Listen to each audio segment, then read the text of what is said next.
Ang itlog ni Maya. Sa kabukiran sa barangay Mount Nebo, ay usa ka langgam nga ginganlan og Maya, nga naglingkod sa iyang salag nga naay itlog. Matinumanon siyang nagbantay niini adlaw ug gabii, bisan init o ulan. Usa ka adlaw, giduaw sa laing mga langgam si Maya o giimbita siya nga magdula. "Apil na, Maya," ingon sa uwak.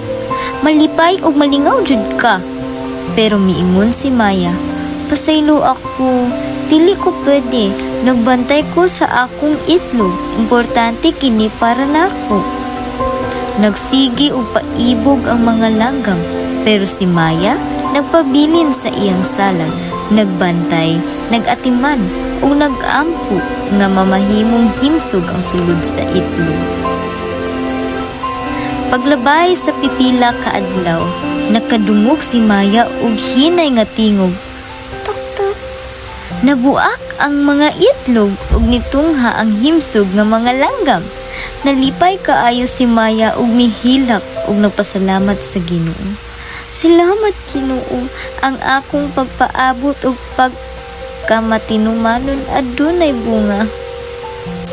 Ang moral lesson na makuha nato sa storya, ang pagkamainantuson ug ang pagtuman sa imong responsibilidad magahatag og maayo nga bunga, bisan pa og makamingaw o lisod ang sakto nga buhat kanunay mapuslan.